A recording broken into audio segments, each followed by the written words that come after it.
Hey y'all, I'm Dan Hamilton, host of the Next Gen Warrior Show. As always, the Next Gen Warrior Show is brought to you by Chairman George P. Bush and the Texas Veterans Land Board. Today I'm excited to have on Mark Harper. He is the president at We Are the Mighty and is joining me today from Los Angeles, California. Mark, it's great to have you on the show today. Can you provide us some background on your military service?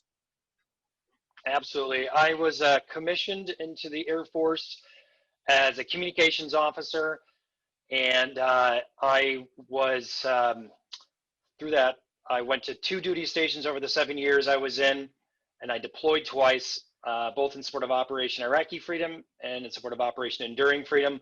Both of those times were my favorite part of my military experience was when I was in combat camera. It's a really incredible job to have. I know it really puts you kind of on the front lines, and you get to experience a lot of what the military has to provide. Can you give us an introduction for those who may be unfamiliar with We Are the Mighty? What the website is, the content that you guys are producing out, and how long y'all have been around?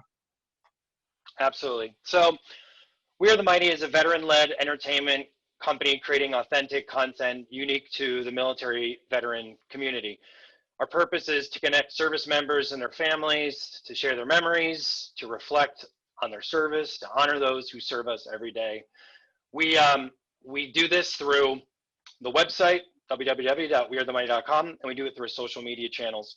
We've got 1.5 million Facebook followers at this point, and I would say most of our distribution is done through connecting with the community and sharing those stories, bringing them back to the site where they can see more of our content.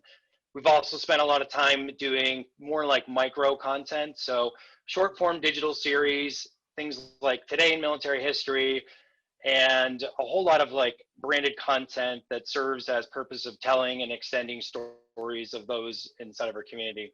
What's exciting is we're taking these things and we're laddering them up in the entertainment world and moving into TV and film. I think I have either watched or interacted and been following the content of We Are the Mighty for a really long time. So it's a great platform. It's a great website. But I'm interested to know, when we talked before we jumped on the interview here, was some of the challenges that you faced getting into Hollywood. Can you illustrate that a little bit, going from being in the Air Force, serving in Iraq and Afghanistan, and then moving to Hollywood and trying to break into the entertainment industry? Yeah, so I'll probably date myself a little bit in this process, but combat camera was the most incredible job I've ever had or ever could imagine having. And it was one where, as you mentioned before, we're on the forefront of telling the stories of anything that was going on. And that put me deployed twice. And out in the field like that, you're telling the stories of war, you're telling the stories of everything that's happening, how the troops are doing, anything that's humanitarian related that's happening in between, conflict, etc. And it was a really cool way to be a part of like production in the military. And I fell in love with it. And my job as a communications officer was short-lived in terms of what I could do for combat camera. Especially as an officer, they move you around quite a bit. And so I was in a position where I had done 4 full years of combat camera, which was unheard of to like get extended into that. And my next job was going to be going back into kind of a traditional communications role. But I'd been bit by the entertainment bug at that point, and I wanted to see if I could try my hand in something related in the industry in Los Angeles. So in 2007, I blindly moved out to LA, as many do.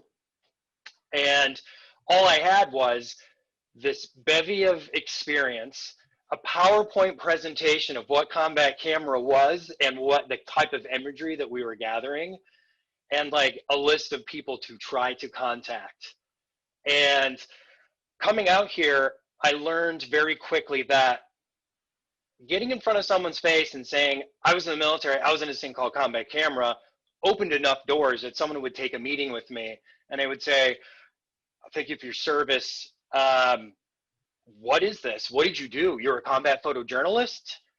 And I'd kind of go through all that, explain what I did, and immediately they wanted to like push me towards, a news track. And I'm like, no, I want to tell bigger, maybe more narrative form stories. I feel like I have the news thing under my belt to a degree, and it was more about access really than anything back in the day. Uh, but if you don't have very specific asks of people in the entertainment industry, there's really not a lot that they can really do. Everyone has their own like world and realm of influence or network. And so I found out very quickly that as soon as we got to the, okay, what do you want to do? And if I turned that question around and said, oh, I don't know, you just heard my experience. What do you think I should do? They would say to me, hey, kid, that's not how this works. You come to me with a very specific ask. I think about what I can do, and I move you to the next step, and on and on. So I did a lot of pause you real quick? How Yep. long did it take you to learn that you needed to provide a specific ask? Well, not to sound like a complete dullard, but I think that I went in with this whole "you tell me what I should be doing" pitch about 6 or 7 times before I realized I'm just burning bridges at this point and not being able to activate on it. But I was able to stay in touch with these individuals. I would actually feed them, oh, here's this month's greatest hits from Combat Camera. And they'd always write back, ooh, wow, amazing. What's going on with you? And I would just kind of keep and feed those relationships as best and as long as I could. And it would serve me well throughout the years. Often finding also that a lot of people ask for things out here. If you can give someone something instead, that's a whole different world.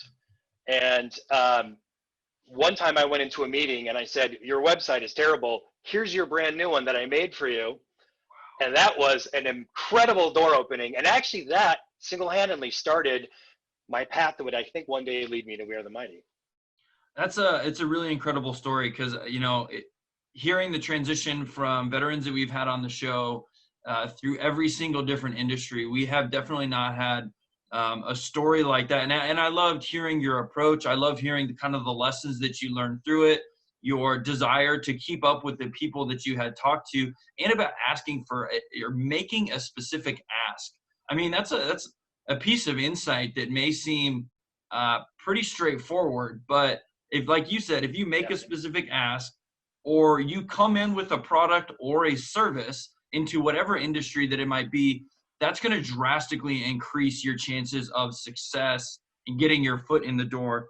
I'm interested to know then, can you take us to the second part of that story where you started to work?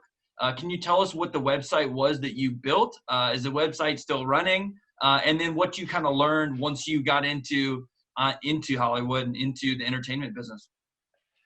Yeah, so when I started to realize that everyone is just being asked for something, and I kind of like flipped the script on it.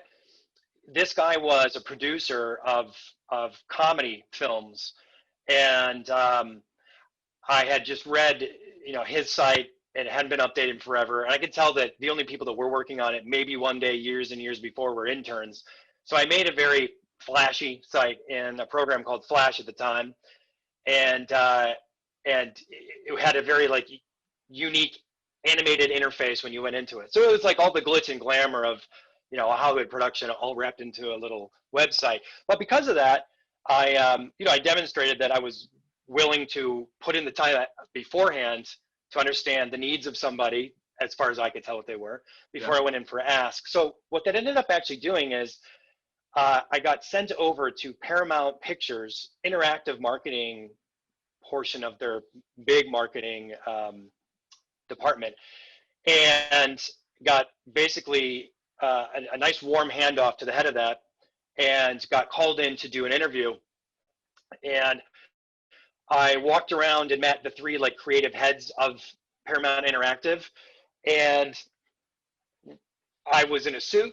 I was in, as very much like as polished Air Force officer as I could potentially be. And that's not at all how the marketing departments really work, especially at the level I was going in at. So I remember, and this is funny because the guy who ended up hiring me is the same guy who, when I went into his office and I sat down, I said, your office is so incredibly cool. It had, Transformers models on the walls. It had Iron Man all over the place. It was it was so cool. It was everything you could ever think of as a kid, to like walk into a giant like playroom. And his first response, without even looking up off of his desk as he's typing away, is, "Yeah, it's a lot cooler than that suit you're wearing." And so I think immediately, yeah, just put me right on my back feet. And I'd actually learned through a couple meetings before that while combat camera was a really cool thing to start a conversation, once I finally got in front of a would-be employer or a prospect, for whatever reason, back in 2007, 2008, people were still very kind of pro-troop, but anti-war.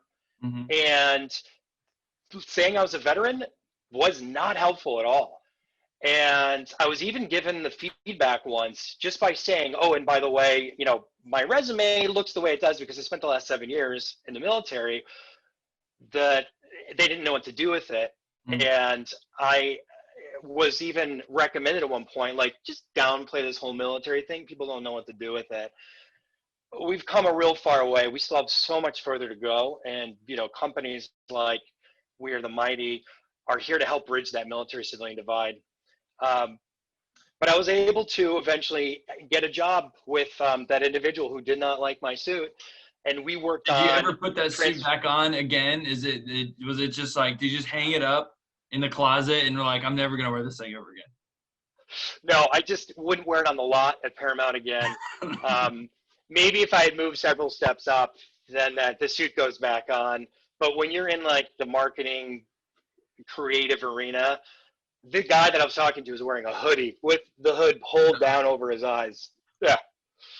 He's an absolutely brilliant individual, by the way. We stay in touch and we laugh about that first interaction to date. Yeah, you just needed a little bit a different attire. But so tell us about that then, because you're interested in either creating content, taking content. You described the desire to have the ability to create a larger narrative. So was that what you were able to do initially once you got into your career? No, so and that's the most amazing thing about the entertainment world.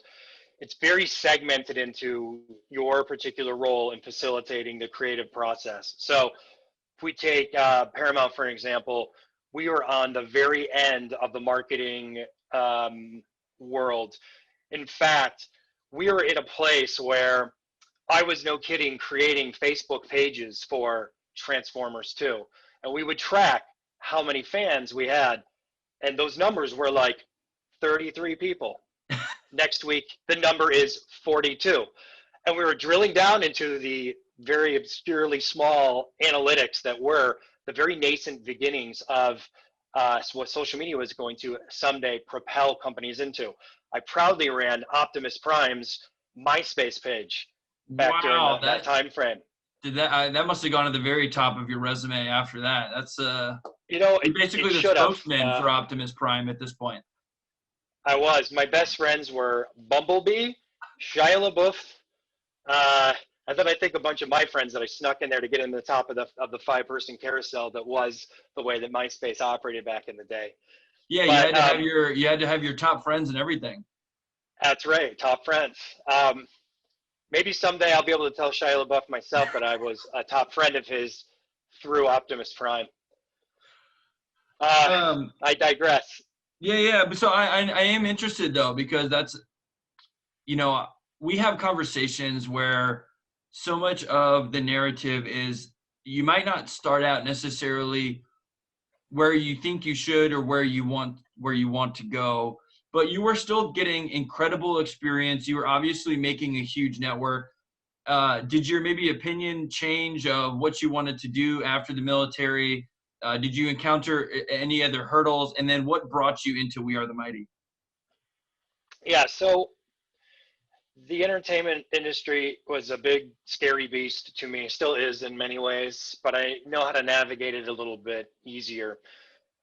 So I was very fortunate. Do not get me wrong. Like, the real hard part is just putting yourself out there, getting meetings, doing follow-up, meeting more people, expanding your network, things that you don't learn to do in the military because your network is in the Air Force, your squadron. You don't need to talk to the group. You don't need to go to the wing.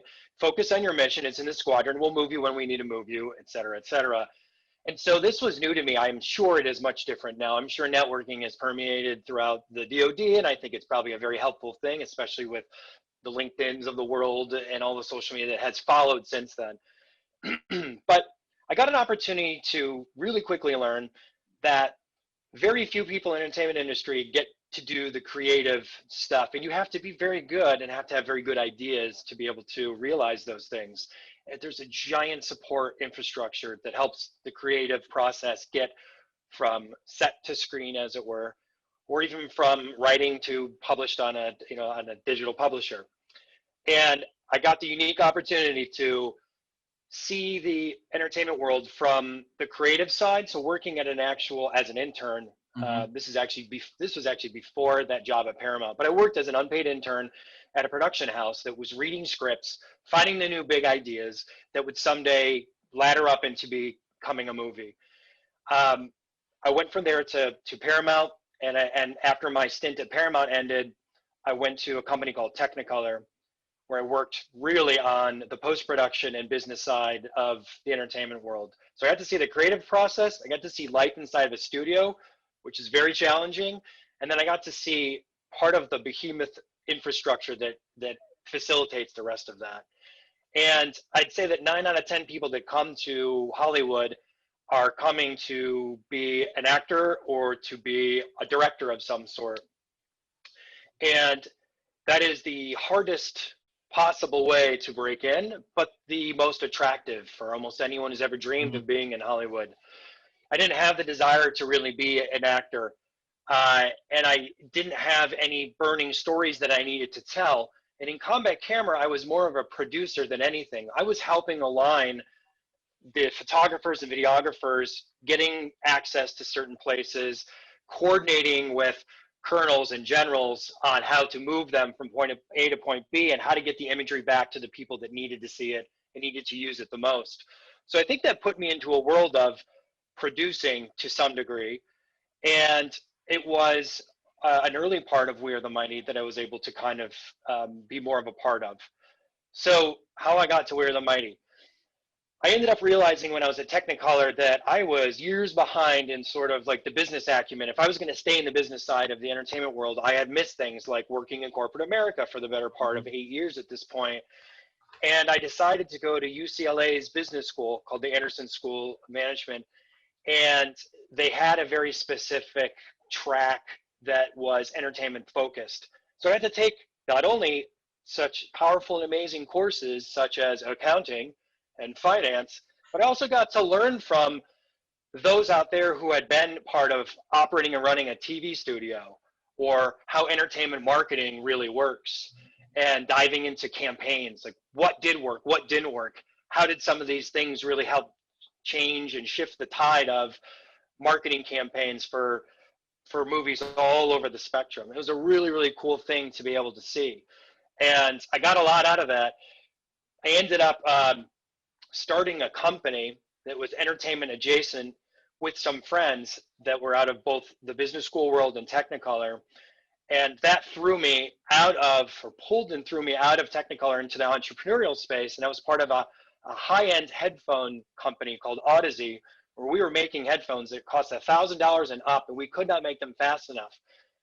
I do this lecture at UCLA on the rise and not fall, but the rise and change of Odyssey as a company, and how I helped facilitate the early growth of it, but then left at a point where it was a lot more pain than it was pleasure. And it was in that time frame in 2014 that I got an email across my desk that said, there's a company called We Are the Mighty. It's being started by the former head of MTV Films. You might take a look at it. It seems to be a cross section of your Air Force world and your interest in entertainment. Go see, just check it out. This is a friend that recommended it to me. I would have never have come across it anyway. And the company had not been launched yet. The website had not gone live. It was an idea that was getting very close to executing on. And I reached out to the company, and I put in an application for the lowest entry point into the company, just because I wanted an interview to understand what they were trying to do. And that was as a junior producer for the company. And I didn't even hear back. And I thought to myself, are you kidding me? I ran combat productions in the military, and I've worked in the entertainment industry. How are you not even going to at least like email me back? And maybe that was a little self-entitled thinking, but I actually reached out to David on LinkedIn. He responded seconds after I hit send on my query, and he said, "I want to meet you tomorrow." And we met and we talked about We Are the Mighty, what he was trying to do, how his background was going to align in the creation of this, and how people like my background were going to align in this. And he was looking for vets to launch the company. And it took a couple months to get there. But I ended up getting hired essentially as his like head of operations. But really what that meant at the time frame when the company was launching, which was 2014, so Veterans Day 2014 is when we went live on We Are the Mighty, and we started publishing content, and we haven't stopped since. Well, I was gonna say too. I mean, you have been in Hollywood during an incredible transformation through social media and entertainment and Netflix and so many different streaming platforms.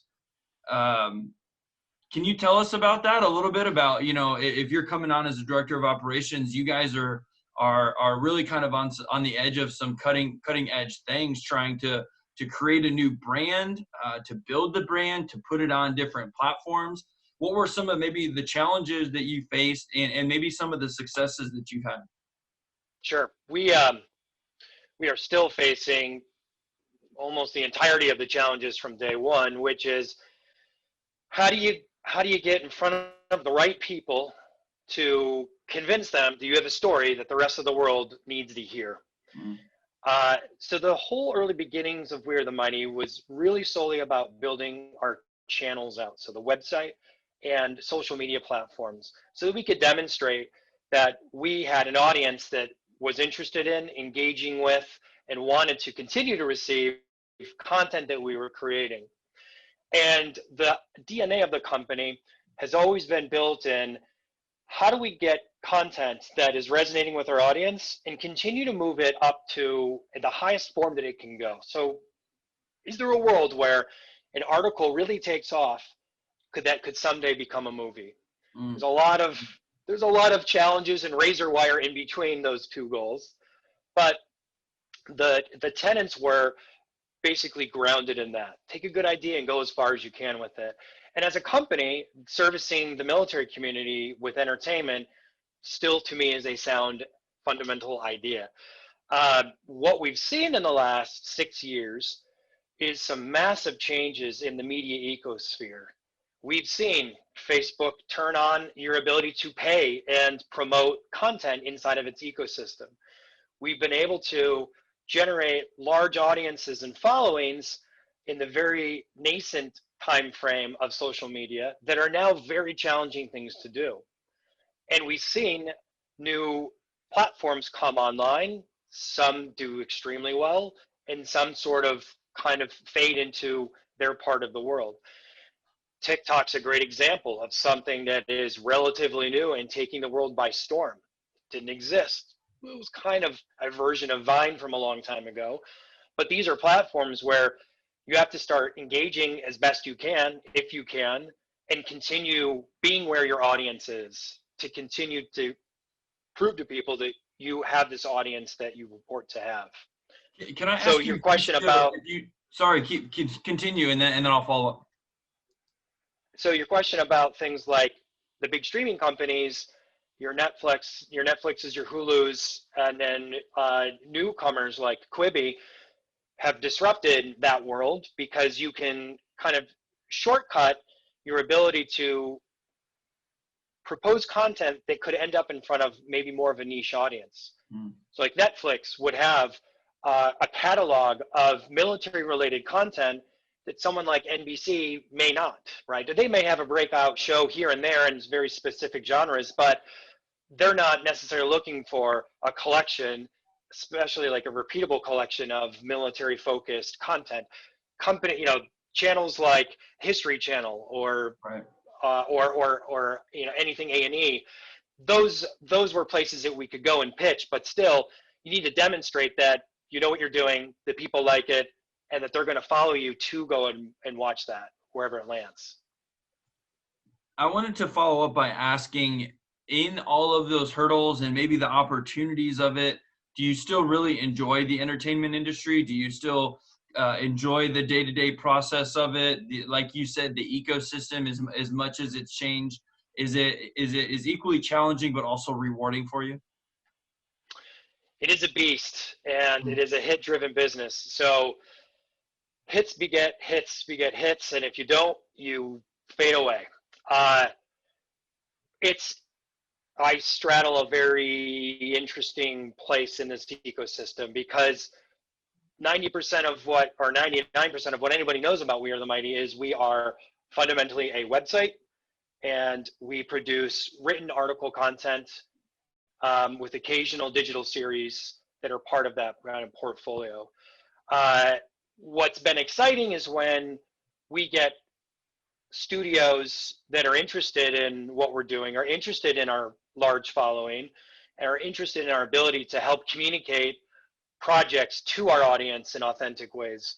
So the highs are great when we're doing things like working with Paramount on something like Top Gun 2, Mm. or working with other studios. Universal Studios had us come in and help with Thank You for Your Service, Mm. which was an incredibly powerful film that our company rallied behind, and we're very excited to help them make sure that they were avoiding some of the pitfalls that you can run into, especially with something as tricky as PTSD, and being respectful of the community at the same time. So approaching the community in the right way with their messaging and how they were trying to showcase what this movie was going to be about, what they were going to experience.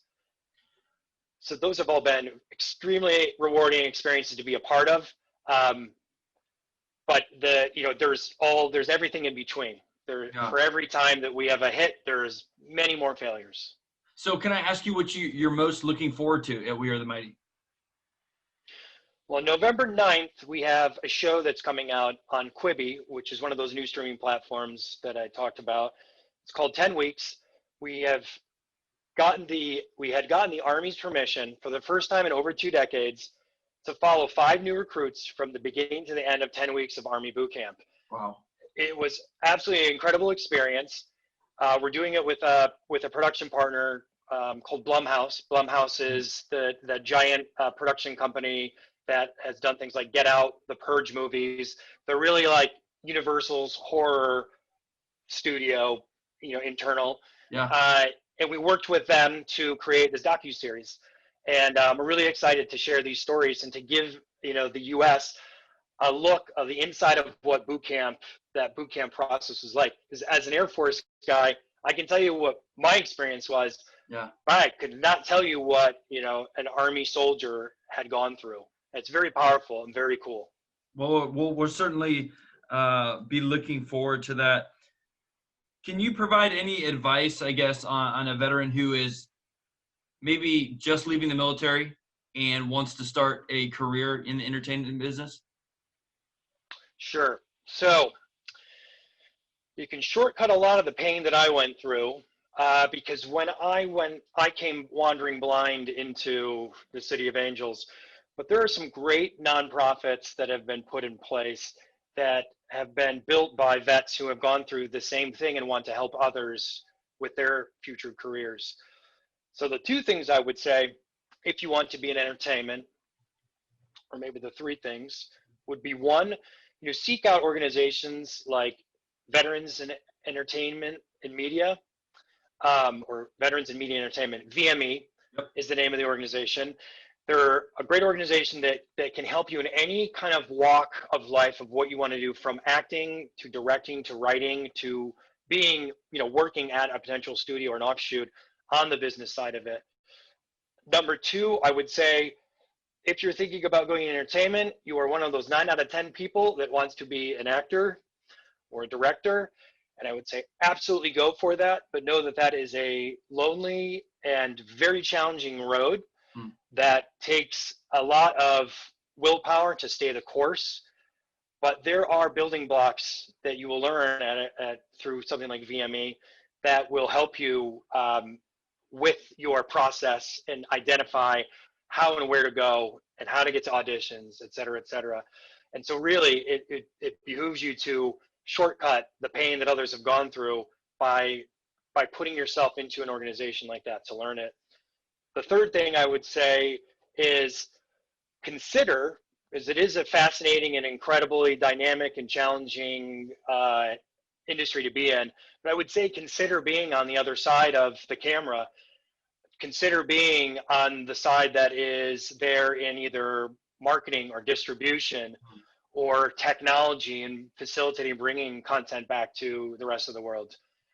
Because there are many, many, many, many more opportunities in that side that are just as exciting and get you inside of the belly of the beast in a way that will leave you with a little bit more job security moving forward. And so I would say to take a look at that. Well, this has been a really insightful conversation, and We Are the Mighty is producing great content. It's really it's entertaining. It's very thoughtful. You guys have really done a great job being an example of military entertainment there out in California, as well as for those in the armed services and veterans across the nation and around the world. I'm interested to know, is there anything maybe that we didn't get to hit on today that you'd like to leave our audience with? Well, I always am very excited when I find out that people have actually heard of We Are the Mighty before. I get very excited about that, but it just goes to show that there's a big world out there, and I'd love for your listeners, your viewers, to go ahead and follow us. We're always happy to receive feedback from the community to tell us what you like, what you don't like. Our community is not shy about telling us what they don't like, that's for sure. But help spread the word. Organizations like ours are the ones that are building the content that help demystify the military as a whole. Mm-hmm. And we're not a news organization. We will produce content on trending topics, but really we're there to highlight service and be a spotlight on the celebration of what it was to put the uniform on or to be a part of that community that supported that. And so organizations like ours help bridge that military civilian gap. And we get to help tell the stories for people that are leaving the military in the future to have better job prospects, because it's not this scary thing. You're not a rifleman. You are a human being with an incredibly fascinating set of experiences and challenges that no one else has faced in the same time frame that you have as a young individual, as a soldier, an airman, a sailor, etc. And you bring a lot to the workforce that is extremely hard to articulate if the other side doesn't even want to hear what that is. So we're here to help with that transition. Well, Mark, for what it's worth, I'm glad that you walked into that corner office in a suit, and the entire conversation has been fun. The lessons learned have been great, man. And I appreciate you being on the show today and providing with some really great insight for veterans. Great, pleasure to be here. On behalf of Chairman George P. Bush and the Texas Veterans Land Board, my name is Dan Hamilton. We will see you back here next Monday. Follow us on Instagram at Voices of Vets, on Twitter at Voice of Veterans, and on Facebook at facebook.com/Voices of Veterans. To hear more, please visit voicesofveterans.org. Join us in sharing the success stories of Texas veterans. Thank you for joining us for the Next Gen Warrior podcast.